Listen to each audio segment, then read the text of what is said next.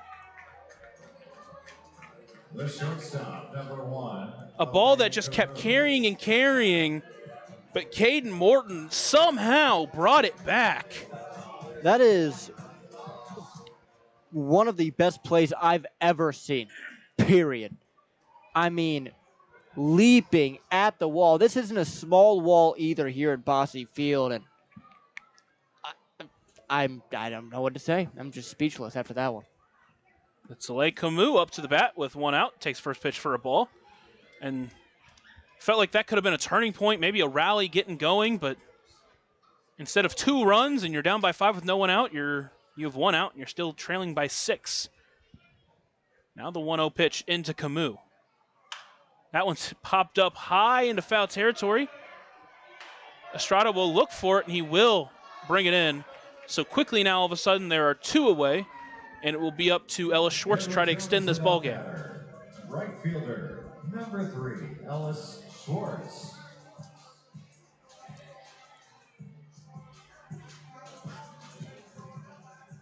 I'm still thinking about that catch. Yeah, me too. That was ridiculous.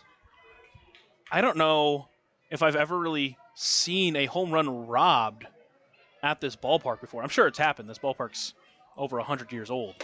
First pitch to Schwartz is taken up and away for a ball. Count it 1-0. Schwartz in the left-handed batter's box, working on his 2-for-4 day. Watches that pitch inside for a strike. Count at 1-1.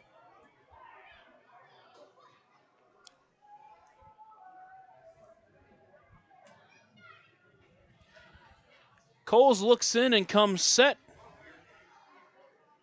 He'll deliver the next pitch. Taken high. Count moves to 2-1.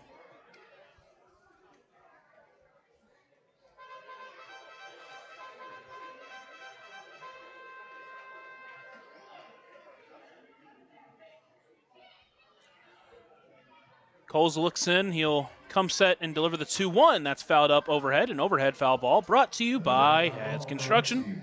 Choose the best, never regret it. So now the Otters down to their final strike. It's Ellis Schwartz, who's come on and started off really strong. That one's ripped into center field. Morton will find his way and camp under it and bring it in for out number 3. So that will end this ball game. Otters lose 9-3. They split the 2-game series between the Wild Things, and now they will head to Lake Erie as they try to get themselves right on the road. Yeah, I mean, tough game here today. Hopefully, put that back behind them and go up to Lake Erie, and they will try and finally win a series on the road against a Lake Erie team that's been struggling recently. So we'll take a short break and then head to the Papa John's postgame show. You're listening to the Otters Digital Network and on 96.9 WYIR. Originally opening in 2004, Jacobs Village has been a home for adults with disabilities, giving these great residents a wonderful opportunity to live life just like you and me. Jacobs Village mission is to continue building a safe, walkable neighborhood community where people with disabilities and older adults can find meaningful relationships, affordable and accessible housing, and activities to keep their bodies and minds engaged. We can't wait to have Jacobs Village at the ballpark on July 3rd for our annual Red, White, and Blue Night. More information on this great community partner is available at jacobsvillage.org. So the Otters drop game 2 of this 2-game set. They split between Washington. They lose this game 9-3. Welcome into the Papa John's postgame show. Papa John's is the official sponsor of the Otters pregame and postgame shows, available every game night, 20 minutes before and 10 minutes after each Otters game on the Otters Digital Network, Home Team Network, and now 96.9 WYIR. So the Otters jump out ahead early, but it was the starting pitcher for Washington, Reggie Grace, who settled in and shut them down before Washington came back and scored on their own. Yeah, Reggie Grace looked really good, and To start this ball game after the Paving Parks homer, we thought maybe this might be another game where the offense comes out hot, but Grace was able to settle in and deal against Evansville. But Parker Brahms in his own right did a very good job. Went 5 strong innings, only gave up 4 hits, 2 runs, 2 earned runs, 3 runs total. 3 strikeouts and walked 2. So he looked really good as well in his first start back on the IL. Just one of those games where he got outdueled. It was Yohan Gonzalez that came in. He gave up 3 walks and a hit in his 1 1/3 innings, and then it was Andrew Check who really blew this game wide open for Washington. But Evansville in their own right, you mentioned Paving Parks had a 2-run home run. Keenan Taylor with a home run. He had a 2-hit game, both of them being extra bases. Will Banks did a great job getting on base 3 times today. And then Justin Felix, had it not been for that amazing robbed home run, would have had a home run in his own right. So the offense didn't get completely shut out, but you can just tell there were moments in there where they were struggling. They had opportunities to score runs, what they couldn't do. And it hurt them at the end. They ended up losing 9-3, obviously. And I think that robbed homer is kind of the perfect moment of this game to just, like, that's just how this game kind of went, right? It's just one of those where you got to put it behind you, look forward, and you got the off day tomorrow when they're traveling up to Lake Erie.